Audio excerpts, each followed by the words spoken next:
हाँ जी दोस्तों, नमस्कार। उम्मीद है सब लोग ठीक होंगे। तो दोस्तों, आपके सामने जो स्क्रीन चल रही है और आप जो कंपनी देख रहे हैं, ये भारत सरकार की कंपनी है और इस कंपनी का नाम है IREL। IREL बेसिकली क्या करती है, जो ऑयल एक्सप्लोरेशन होता है या जो अर्थ एक्सप्लोरेशन होता है, ये उसमें से कुछ छांट के लेके आते हैं। मैं आपको बताता हूँ, जैसे कि आपने ज़मीन के अंदर कुछ छांटा, ठीक है, उसको छाटा, उसे ठीक करा और उसको आगे लगा दिए किसी और काम के अंदर, किसी और चीज़ की बनत के अंदर। तो जैसे ही आप देख सकते हैं, आपके सामने स्क्रीन पे चल रहे हैं जेमस्टोन चल रहे हैं, ऑक्सीजन सेंसर चल रहे हैं, ये TiO2 टाइल्स चल रही हैं, एरोस्पेस एप्लीकेशन। तो ये बहुत सारी चीज़ें हैं जो हमारे को छाटी जाती हैं, अर्थ के अंदर से नीचे से निकाली जाती हैं और उसके बाद इसे और जगह यूज़ किया जाता है। वेल्डिंग के इलेक्ट्रोड्स बनते हैं। तो ये एक सरकारी कंपनी है, आपने इसके बारे में ज़रूर सुना होगा। तो आज मैं आपकी नज़र कर रहा हूँ, यहाँ पे ट्रेनिंग निकली हुई है, नौकरी निकली हुई है और तनख्वाह भी लगभग 1 लाख रुपए के आसपास आपको मिलने वाली है। तो मेरे हिसाब से यहाँ पे आपको बहुत शानदार अपॉर्चुनिटी मिलेगी।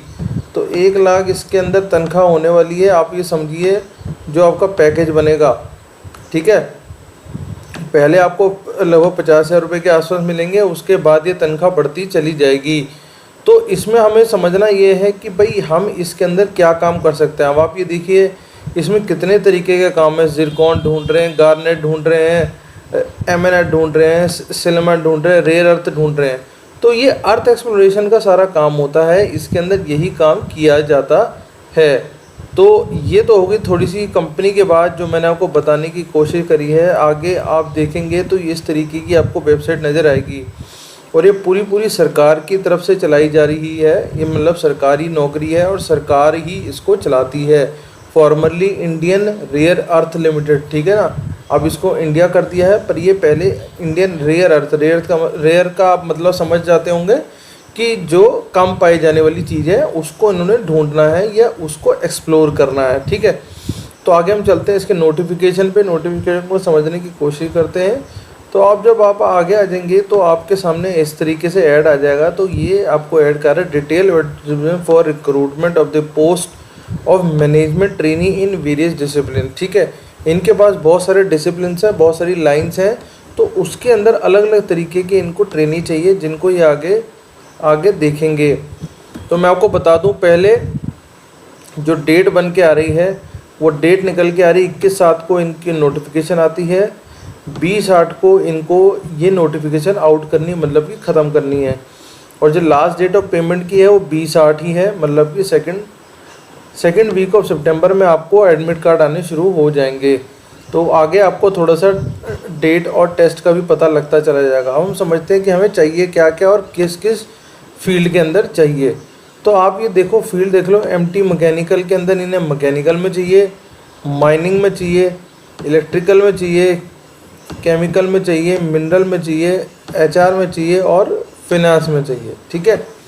तो IRL reserve has the right to increase और reduce the number of the post. वो अपने हिसाब से आगे पीछे करते रहेंगे। मुद्दे की बात ये है जी, अगर आप ट्रेनिंग पे हो पहले, तो आपको मिलेगा क्या सर? आपको मिलेगा पूरा 57,000 रुपये का स्टाइपेंड, ठीक है। जब आप ट्रेनिंग पे रहेंगे पहले टाइम पे, तो आपको यहाँ मिलेगा क्या? 57,000 रुपये का स्टाइपेंड। जब आप ट्रेनिंग कर लोगे, आगे निकल जाओगे, तो E1 की ग्रेड आपको लगनी शुरू हो जाएगी, जो कि होगी 40,000 से लेके 1,40,000 रुपये तक, जो कि बेसिक पे है, ठीक है। तो आपको जो CTC बनेगा लगभग 13.5 लाख रुपए के आसपास का बनेगा। ये आपके सामने मैं आपको दिखा रहा हूँ, 13.5 लाख रुपए का CTC है आपका।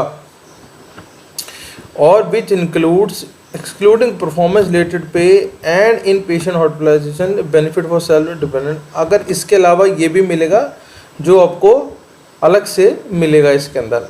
तो देखिए, बहुत भारी भरकम तनख्वाह है, बहुत शानदार तनख्वाह है। इसे आप छोड़ो मत, इसे आप समझो कि हम इस तरीके की जॉब को किस तरीके से ले सकते हैं।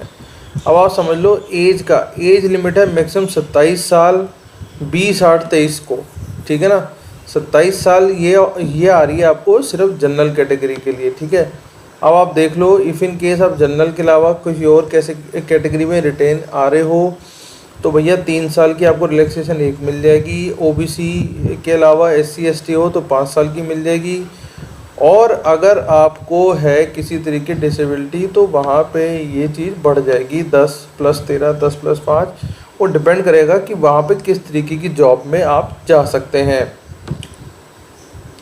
तो ये बात हो गई इसकी। आगे हम चलते हैं और समझने की कोशिश करते हैं। तो अब अगर PW मतलब अगर इफ़ इन केस को डिसेबल बंदा आ रहा है तो उसके सिर्फ 2 ही फाइनेंस खुले उसके सिर्फ 2 ही डिसिप्लिन खुले होंगे, HR में और फाइनेंस में, क्योंकि वहाँ बैठने का काम होता है तो डिसेबल लोग वहाँ पे बैठ के आराम से काम कर सकते हैं। अब आप आगे समझ लो कि इन्हें हमें चाहिए क्या क्या इस काम को करने के लिए। आप माइनिंग में हो, मैकेनिकल में हो, इलेक्ट्रिकल में हो, केमिकल में हो, मिनरल में हो, आपको BTech चाहिए, ठीक है। अगर आप HR में हो तो भैया 2 ईयर फुल टाइम, मतलब कि ऐसा ना हो कि आपने आधी करी कहीं और से करी या आपने घर बैठ के कर ली, तो सर वो नहीं चलेगा, ठीक है। तो ये आपका यहाँ पे काम हो गया। फाइनेंस क्वालिफाइड चार्टर्ड अकाउंटेंट हो या कॉस्ट अकाउंटेंट हो या फिर BCom के साथ MBA कर रखी हो या उसके इक्विवेलेंट कोई और चीज़ हो, तो मेरे हिसाब से कोई बहुत बड़ी पढ़ाई लिखाई इन लोगों ने नहीं मांगी। आपको फाइनेंस के बंदे मिल जाएंगे, आपको मैकेनिकल के बंदे मिल जाएंगे, BTech करे आजकल बहुत लोग होते हैं, वो आपको मिल सकते हैं और उसमें आप अपना अप्लाई कर सकते हो। तो ये देख लो डिसिप्लिन आपके सामने आ रहा है, आप डिसिप्लिन में किस किस जगह पे जा सकते हैं, माइनिंग में, इलेक्ट्रिकल इंजीनियरिंग में, केमिकल में, मिनरल्स में, ये सारी बात हो गई। अच्छा, इसके अंदर भी क्या है, qualification should be first class, मतलब 60 डिग्री आपके पास होनी चाहिए। Fraction of percentage in education ये छोड़ दो, और बाकी कोई अभी चीज़ काम की नहीं है। सिलेक्शन प्रोसेस समझ लो आप इनका। तो सिलेक्शन प्रोसेस में written examination will be held for the duration of 2 hours, ठीक है। 2 आवर्स के साथ इनका सिलेक्शन प्रोसेस रहेगा, जिसमें कि 2 पेपर होंगे। Paper 1 will consider 100 objective, second paper में consistent of 50 objective type and multiple reasoning, जो कि आपके सामने है, और बाकी रह जाएगी जनरल इंग्लिश, वो आपके साथ चलेगा ही चलेगा। भैया सबसे बड़ी दिक्कत की बात यह है कि पेनल्टी है 0.25 मार्क्स की रॉन्ग आंसर के लिए। तो आपको इस चीज़ से बचना है कि रॉन्ग आंसर नहीं देना किसी भी तरीके से, ठीक है। जनरल, EW, OBS इनको 40 मार्क्स चाहिए पास होने के लिए हर पेपर में, और SC ST के लिए 10 मार्क्स की रिलैक्सेशन है, तो ये 30 मार्क्स तक कर सकते हैं।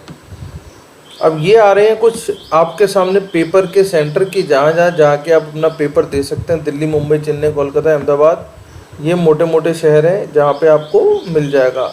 List of candidate are declared as shortlisted for the interview will be uploaded in the company website. बाद में इंटरव्यू होना है, वो आपको कंपनी अपने हिसाब से बुलाएगी, जैसे कि आपको पता ही है कि आमतौर पे जो भी सरकारी सिस्टम होता है, ठीक है।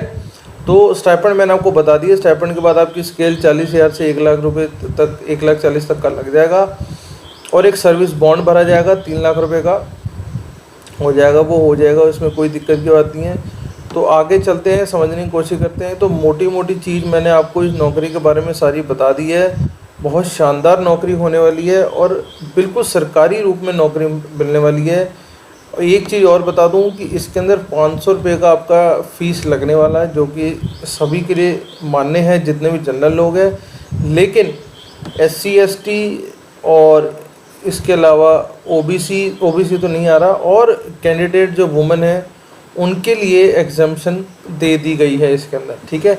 तो SC ST के अलावा जो भी डिसेबल लोग हैं उनको और वुमेन को छोड़ के आपकी फ़ीस लगनी है।